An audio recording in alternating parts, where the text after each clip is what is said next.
Hello everyone, you are on the 100x zoom channel. In front of you are two monoculars from SV Bony, model SX32. The SX32s are available with 8 times and 10 times magnification. Let's take a look inside. Inside there is not only the monocular but also various additional mounting accessories. The price for such a set is approximately $25. Of course, prices may vary. The package includes a monocular and this type of phone adapter. This diameter must match, and it does match, the eyepiece diameter. In other words, this adapter is not universal, and if you have another binocular or monocular with a different diameter, this thing will not fit. And here is such a tripod. This is approximately what it looks like. Everything is plastic, but I don't see what could break here. I have, as you can see, two pieces. The first one is labeled 8x42. The second one is labeled 10x42. And some monoculars, especially those from China, may have anything written on them. And 40x magnification and 120. And it's generally unclear what. In these monoculars, SV Bony always provides accurate information. The AX42 has an exit pupil diameter of approximately 5 mm, while the 10x42 has a smaller pupil diameter. Therefore, the specifications here are accurate. These monoculars are lightweight, with a weight of 260 grams, a 10-fold field of view of approximately 98 meters, and the 8-fold version has a slightly larger field of view. Inside the roof prism, Schmidt-Peschon, BK4 glass. These monoculars are very similar to the SV Bony SV40 or SA202 binoculars. I can see the exterior and probably the interior as well.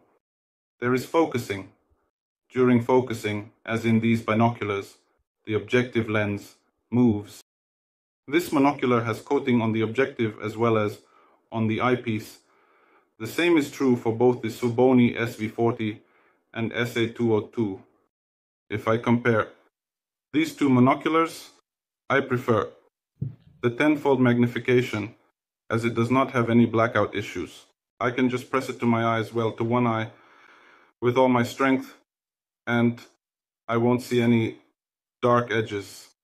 In the 8-fold monocular, with such a rather close contact, darkness appears slightly at the edges. It needs to be held a bit more carefully in the air. Overall, it is up to you to decide what is more comfortable for you, looking through a monocular or a binocular.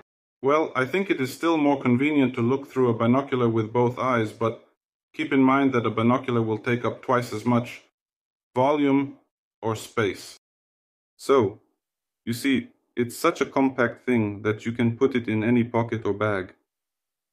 And when needed, you can just take it out and look at whatever subject interests you. Another advantage of using a monocular is that you don't have to worry about it doubling when it falls. So, we start filming with 8-fold magnification. As you can see, the center of the image is quite clear, while blurriness begins at the edges. Just like in the SV40 or SA202 binoculars, distortion is present, of course, but it is not very noticeable. And the phone camera always amplifies this distortion in any binoculars. The color rendition in these monoculars is neutral, meaning it is unchanged. Now we are looking through the 10-fold magnification. I prefer this monocular more, as the blackout effects are almost imperceptible or completely absent.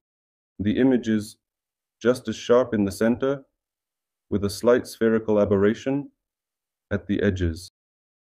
If you have decided to choose these monoculars from SV Bony, I still recommend going for the 10-fold magnification. I hope my video was informative for you. If you liked it, please give it a thumbs up, subscribe to the channel, and see you next time.